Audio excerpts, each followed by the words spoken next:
Nova Scotia is waking up to a new political landscape. Voters went to the polls yesterday in a provincial election, and they delivered a major upset. The province is going Tory blue, with Progressive Conservatives becoming the next majority government in Nova Scotia, and party leader Tim Houston becoming the next premier.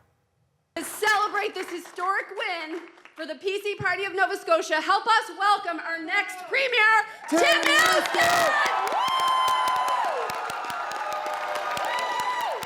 With most of the ridings called last night, the Conservatives have won or are leading in 31 of the 55 seats in the Nova Scotia legislature. During the campaign, Houston relentlessly attacking the Liberals on healthcare, and the strategy appears to have paid off. I will give you everything I have to fix healthcare. I will give you everything I have to make this a better province. It won't happen overnight, and it will cost money.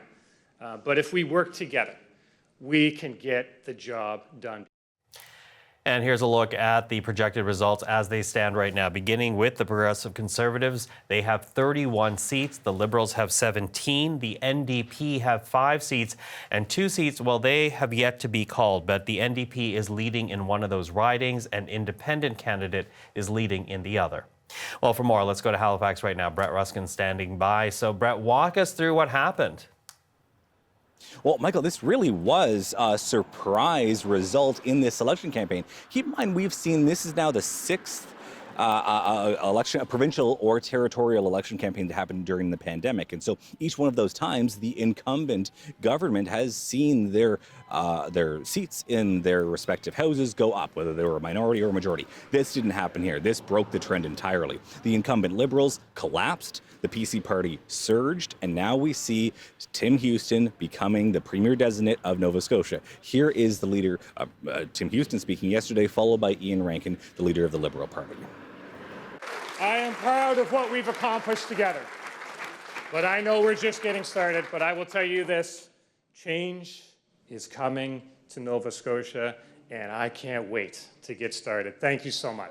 You asked me on July 17th why we called this election. We called it because we believed that we are in a pivotal moment in our province's history, and we wanted to have a clear direction.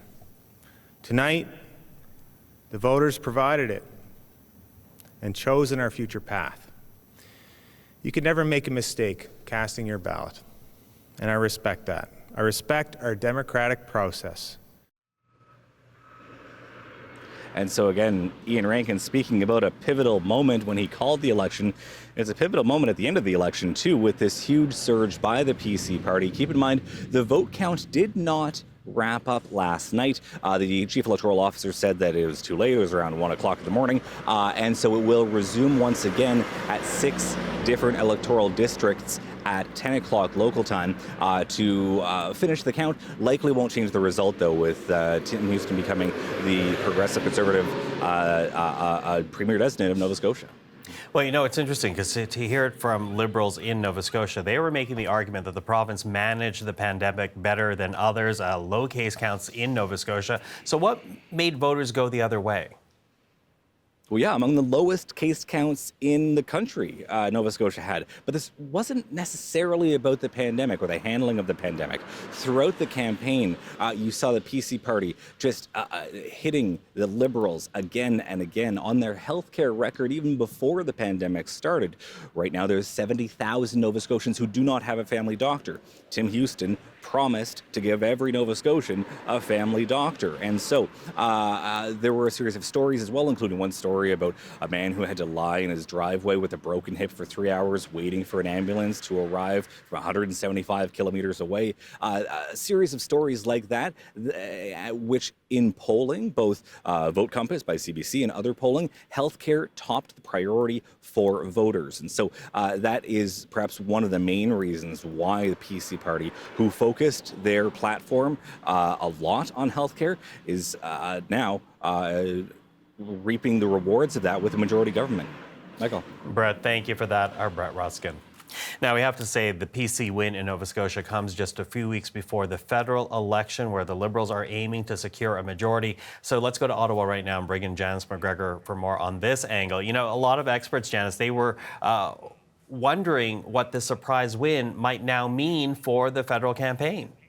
Yeah, experts, right? Mornings like this are sobering for experts. Look, never a dull moment, right? In this summer news agenda, a real lesson for everyone about making assumptions and taking any voters for granted. I think a few questions are going to be asked in the cold light of day here. Look, I've covered elections where the prevailing mood is throw the bums out. From the outset and from the outside, this didn't seem to be that sort of election. The polls looked very good for the incumbent Liberals. This was supposed to be, I think, a short and sleepy summer election. Get her done, get back to work. That was the intention. The people of Nova Scotia here thought otherwise. I think this is not something that will let the federal Liberals sleep well at night here, because they too were looking at the summer as a good time to go, and we're looking at pretty good polls earlier in the summer, kind of giving them impetus to go. Interesting to hear